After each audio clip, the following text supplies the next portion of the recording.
Master. Chapter 1. To the Winds. "Are you sure this is going to work?" Rainbow asked for what was probably the 16th time this morning. Twilight's mind had a tendency to try keeping count of these things even if she didn't tell it to. She wasn't entirely sure about the number, but it didn't matter at this point. The message had gotten across. Rainbow doubted her, and if Rainbow was voicing her doubts, there was definitely one or two more of her friends who were keeping them quiet. That was bad, and just like everything that was bad, it had to be dealt with. Heaving a long sigh, the element of magic started explaining to her friends why everything was going to be just fine, why they didn't need to worry, why the thermotron was absolutely perfectly safe to use, and why there wasn't anything special whatsoever about the strange magical signal that every unicorn in Equestria had been picking up for a week now. Admittedly, the last one was a bit hard even for her, especially seeing as the reason they were down here in the first place was that Celestia had assigned them to investigate the thing, but stars mark her, she did try.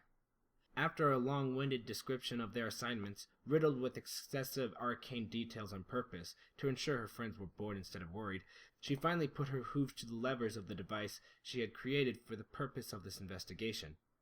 She couldn't use her horn for this. All her magic would need to be focused on the spell inside the thermotron, and it would do her no good if she lost control in mid-cast just because one of the levers were off.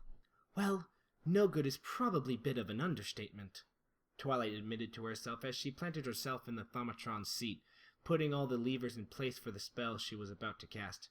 Reaching inward for a moment, she found herself surprised over how much power she was about to wield. While it wasn't unheard of for unicorns to keep growing in strength until well up to their middle years, she hadn't really been keeping track of her own capacity lately. And as far as she could tell, it was almost double what it had been a year ago. Twilight gulped, a sound that ironically spread through the library's quiet cellar clear enough for all of her friends to hear it. "Definitely an understatement," Twilight concluded before gathering her considerable reserves of magic and starting up the device. "The first thing we're going to do," she explained to her friends as the thermotron started spinning up, "is probe the signal's nature. If it's using multiple types of magic, we know it's using unicorn magic. But we need to detect if there are any Pegasi or Earth elements in there as well. You four will be able to pick that up, and that will give me a reading through the device's sensors. Rainbow, Fluttershy, Applejack, Pinky, take your positions on the thumograph." The designated spots on the floor, circles of metal inscribed with various runes, were quickly populated by four of her friends. A brief sense of release instilled itself in Twilight's mind. Perhaps she'd been more successful than she'd thought in allaying their doubts about her plan. That was quickly replaced by the ever-growing concentration needed for the spell work she was now doing, and it took serious effort for her to start speaking again. "Rarity, you will be acting as receiver for the unicorn part of the signal. Since I'm powering it, I can't do it myself. And I can't really do it in two places at once either. Take your position on the thumograph and focus on the signal as much as you can." In the corner of her eye, she saw Rarity flick her mane a bit before prancing into place, taking her spot right opposite of where Twilight was sitting in the bottom end of the circle. The thermotron was big, but not really all that high, which really was the only reason she'd managed to fit it into her basement in the first place. "Spike," she continued, "you will be on the focus of our signal transmission." The dragon had insisted on taking part. He'd practically extorted a promise out to her in exchange for helping her build the device, so she'd been forced to accommodate. Not that there wasn't much of a change of plans needed, of course, but Twilight disliked unnecessary risks something fierce.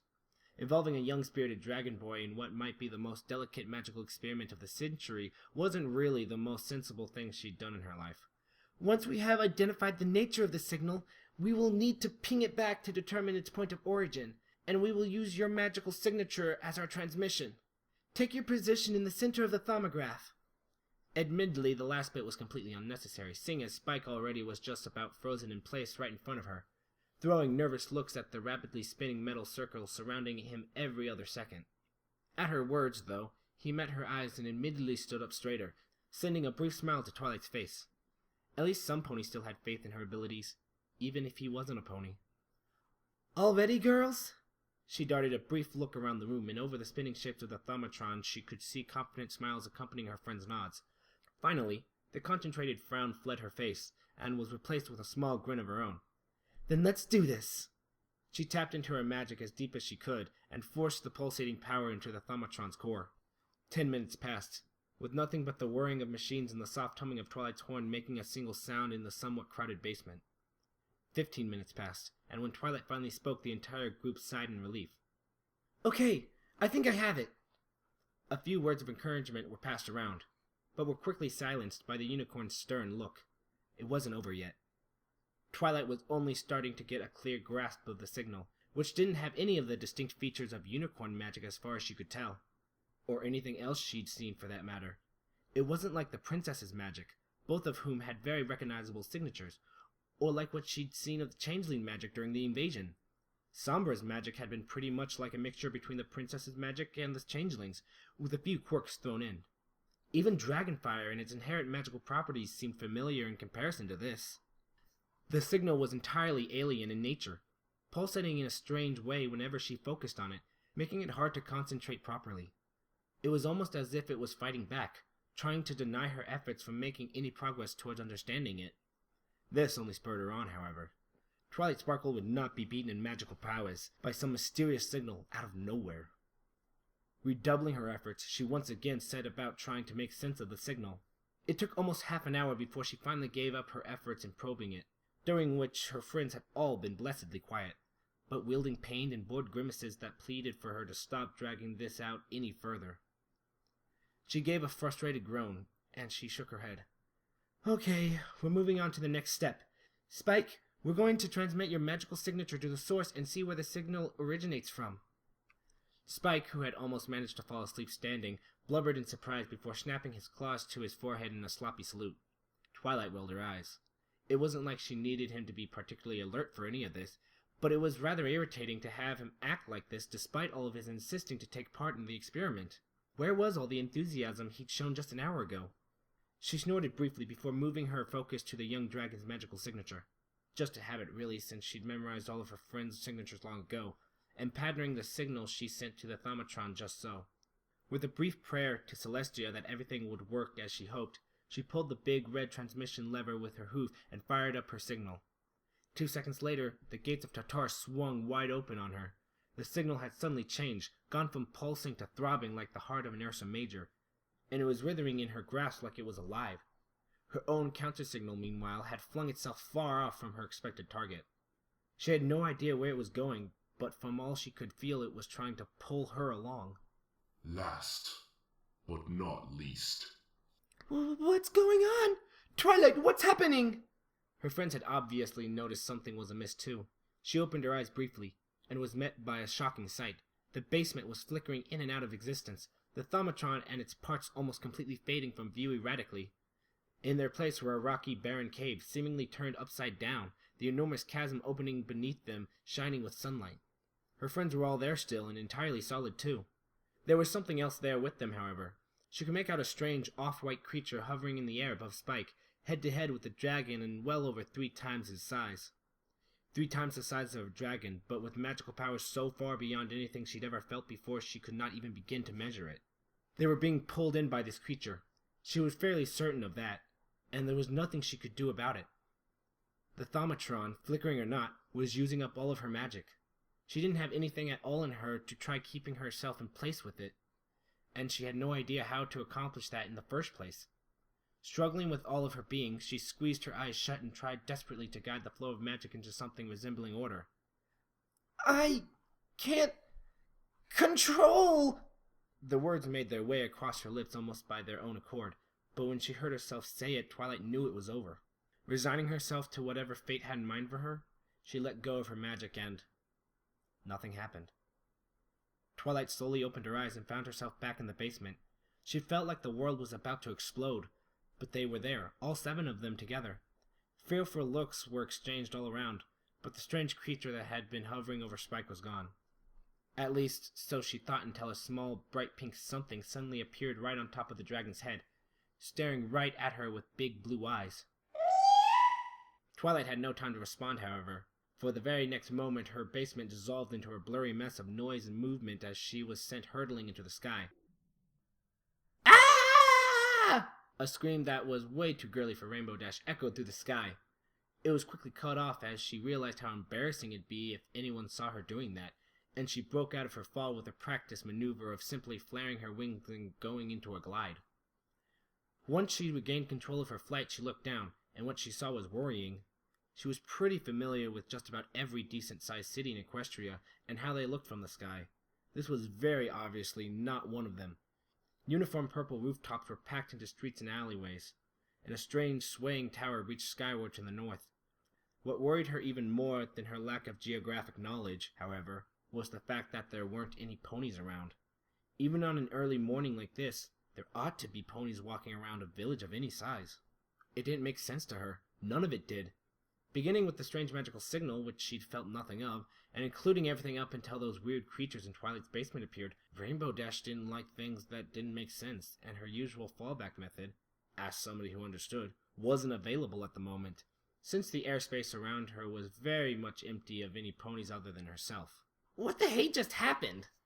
Feeling desperately in need of some time to think, Rainbow set her trajectory for a small lake to the east of the sleeping town. Ah! A scream that was way too desperate for Rarity tore through the sky, as she hurtled uncontrollably toward the ground. No, not ground! Rock! Stupid, vile rock! The scraggly mountain beneath her did not care for her desperation, however. It remained stoically in place, opening its stony arms for the hardest embrace she'd ever faced, as well as what she feared could very well be the last one she'd ever had. I'm going to die! I'm going to die! Celestia, help me! I'm going to! A sickening crunch echoed across the mountaintop as Rarity crashed into its rocky surface. The echo was followed by silence, and then a bustle of activity as the mountain's inhabitants scurried to find out what had happened. This was soon followed by a pursued silence, however, as the mountain's over-visitor made itself known, and quickly scared the shy creatures back to their lairs. Now undisturbed, a lone, lengthy being made its way down toward the freshly made crater to investigate its boundaries. Whee! Like a comment on a sugar rush, Pinkie Pie cruised through the air, comfortably kept airborne with an emergency balloon. It was a green one, so it could have been better, but the only other ones she'd had on her were in gray and desert camo, and she really preferred more colorful alternatives whenever available. Below her, a vibrant green forest was passing by. She was fairly sure it wasn't the Everfree since her pinky sense hadn't alerted her to any nearby ghosties yet, but she could be wrong. Some part of her actually hoped she was, because if this was the Everfree, it would mean, oh look, there's Ponyville, right? Now? At first glance, it was similar, but it was obvious enough once she got close enough that similar would be as far as the idea got. She was approaching a large town filled with trees and green rooftops, but she couldn't see any ponies whatsoever wandering around. 3 buildings stood out from the rather uniform green roofed ones dominating the town's streets, however. The first 2, at the end of the town's opposite from the one facing the forest she'd come from, were rather similar in size and shape to most of the green ones, except that they had rooftops of blue and red respectively. Not very interesting compared to the enormous box-like shape that dominated the entire area closest to her. A monolith in various shades of brown and gray, indicating that whatever built it had no sense of fun, or possibly was colorblind. Feeling extremely sad for any pony cursed with that particular disability, Pinkie went in for a landing right in front of the brown-gray building, bouncing down on the ground as her balloon deflated itself back into her emergency compartments. She walked through the big double doors while humming a happy tune about the word Viridian she just made up. She felt it fit the occasion nicely.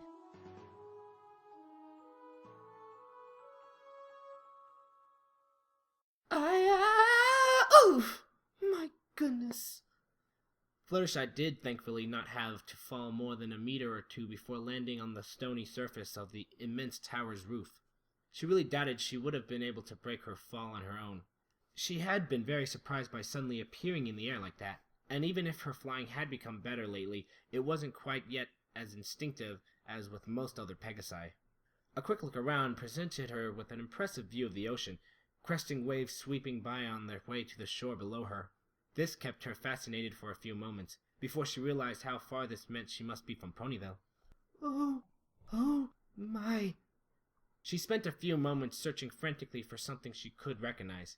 She greatly feared being completely lost, and adding that to being completely alone would be a total disaster in all ways, but was suddenly interrupted by a pained cry from behind her. She swung her head around, and suddenly realized that the plateau she was standing on wasn't the top of the tower, but rather that wall was filled by the tiny little hut-like construction in its center. More importantly, however... Oh my goodness! Are you all right? Something was inside, and whatever kind of critter it was badly hurt. Her dislike of flying completely forgotten, she fluttered her wings and flew into the small chamber as fast as she could. I fully say, ugh! Applejack just managed to straighten her body to a reasonable diving pose before striking the water's glittering surface head-on, narrowly avoiding being hit with blunt force trauma of a pretty fierce degree. In her own opinion, however, blunt force trauma was nothing compared to the sheer degree of nuisance that was salt water. She only experienced that particular horror a few times in her life, most of them during her short-lived stay with the Oranges in Manhattan. But they had been well enough to convince her that staying out of the sea was more than worth the sacrifice. She sputtered out what little she had swallowed from the foul substance as she broke the surface again, trying in vain to shake out as much of it as she could from her mane. What bright-eyed little school filly thought of that wise idea to fill Boneyville with salt water anyway? She asked herself out loud, trying to fit the strange situation she was facing into her head. First they'd been in Twi's basement, then they'd been the strange lights and creatures all around, and then the implications of what she had just said hit her, and Applejack went wide-eyed, even forgetting to tread water for a second. That had the ever-disgusting effect of her being submerged in the salty liquid yet again, and she once more sputtered out a mouthful of seawater as she broke the surface. What in tarnation is going on here? The sea was hardly going to answer her question with any clarity, though, and after taking a few frustrated, confused looks around her in search of land, she started swimming toward the nearest shoreline. And when she found someone who knew what was going on, or better yet, one of them consarn white-legged critters, they'd darn well have a lot of explaining to do. Twilight was prepared for the teleport. She knew that feeling better than many others, and even though it was involuntary, she was well used to the slight disorientation it brought most users of that type of magic. Being upside down in midair was surprising, and would have been problematic had she not been a unicorn well versed in gravity manipulation spells. As it was, she merely fired up her own horn. While she was fairly drained from the long, exhausting, and ultimately fruitless hours spent investigating the signal, it didn't take much to spin herself around and safely hover down toward the ground. At least she'd been expecting ground beneath her. Her hooves touched solid matter far before she was all the way down, however, and she gave her surroundings a surprised look. She was standing on top of a massive structure of dizzying heights, reaching so far into the sky it would even have dwarfed the towers of Canterlot Castle had they been next to each other. It wasn't the only one around either. Several of these towering monstrosities painted the area around her, their flat tops dotting the skyline in a series of gray square plateaus. For a moment, she wondered what in the world these structures could be, but daring a look across the edge, she could easily make out an orderly system of arrow-straight streets, dotted by a few ordinary rooftops beside the enormous towers. This is a city? It was enormous, if that was the case, and the technological implications of these gigantic buildings were immense. Wherever she was sitting on a gold mine of knowledge. She just had to get it home. Along with her friends, who she had no idea whatsoever where they were, and could very well be crashing toward their doom at the moment if her own start was any clue, something only Rainbow could be counted on to avoid with any reasonable ease. A horrible feeling of nausea gripped her insides, and she snapped her eyes up and away from the distinct crowd to avoid tunnel vision setting in. Her eyes landed on a wide but relatively inconspicuous building at the edge of the enormous city, its simple browns in stark contrast to the steely gray monstrosities filling the majority of the city's streets. She didn't want to face whatever secrets they hid quite yet. She had to familiarize herself with whatever creatures resided here first. And if what she had seen had been any clue, they would most probably be nothing like ponies. As good a place to start as any, I guess, she murmured to herself, firing up her own horn, yet again in search of whatever powerful magics there could be here, aside from bringing her safely down to earth. For some reason, she had a feeling this would not end well at all.